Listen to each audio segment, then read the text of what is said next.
Alright, today I'm going to talk about something that, even to this day, my family still teases me about, middle child syndrome. Yes, it is a thing. Where are you in your family? First, middle, last, or only child? I'm the middle child, stuck between an older brother and a younger sister.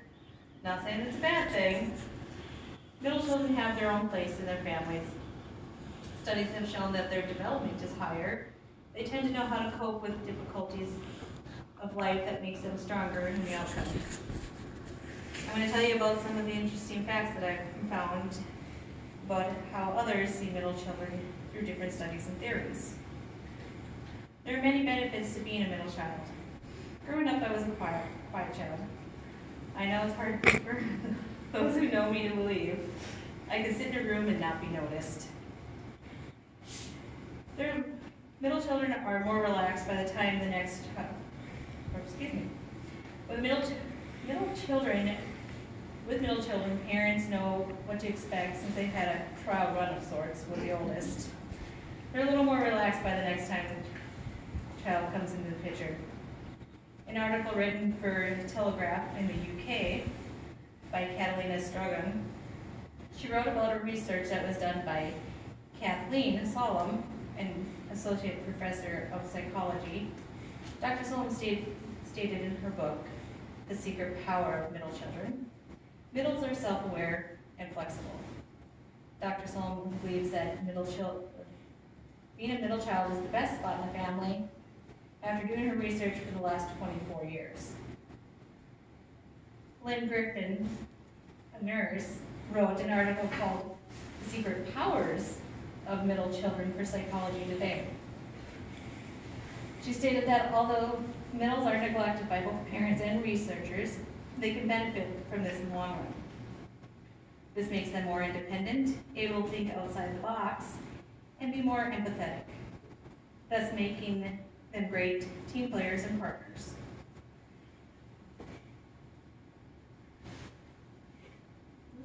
Let's talk about growing up in the middle. The patterns throughout the articles that I've read from other middle children were the same. Most middle children felt like I did growing up. We felt like we had to fight to be heard or noticed by those around us.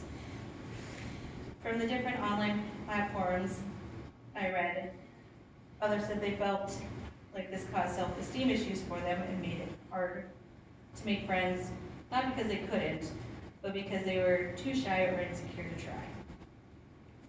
According to an article from Psychology Today author Mary Wallace, children born second have an advantage of parents that are more confident since they already went through becoming first of parents. Well, she goes on to talk about how middle children tend to feel left out and invisible due to the oldest getting to do everything first, thus taking away from the parents' attention. Even though middle children feel like they are left out, that makes them want to strive harder for the attention and make them succeed in whatever they set their minds to do. They develop good people skills and learn to overcome their problems on their own with little to no help. This helps them make good leaders outside the family dynamic. Finally, I'm going to talk about Frank Soloway and Alfred Adler birth order theories. There are many articles and studies on birth order. Most of them are the same. The oldest is favorite, the middle one is ignored, the baby is spoiled. In the book Born to Rebel by Frank Soloway, he mentions that birth order influences the 5 main traits. The traits consist of openness,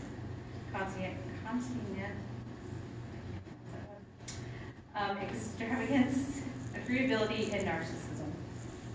Frederick Townsend wrote a review on Soloway's book, Born to Rebel, called Rebelling Against Born to Rebel. In the review, Townsend summarized, he writes, each child seeks a different niche depending on his or her order of birth. Firstborn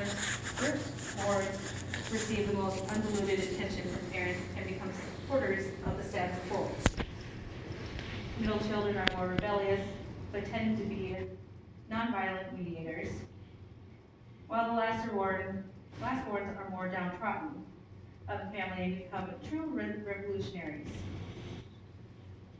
Now, Alfred Alder was an Australian psychiatrist and was the first to suggest birth order influences personality.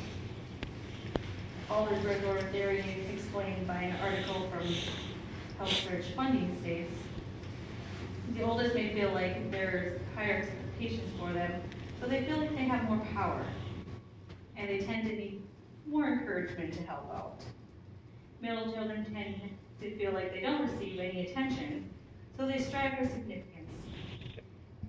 This can cause them to have a black and white attitude. They're more even-tempered and fight to help others, but still feel lonely. The youngest child stays in the role where they're always have someone telling them what to do and when to do it. His theory also stated that your birth order can impact your intelligence. This has been tested, nothing conclusive has been found. Some say the oldest score higher on these tests. Oldest, middle, or youngest child, at some point, we all have to figure out our role in our family. Sometimes it takes longer for some to get there. I think I figured out mine. Now let's think about this. In some ways, Soloway and Alders might not be too far off when theorizing the different personalities of the birth order of children.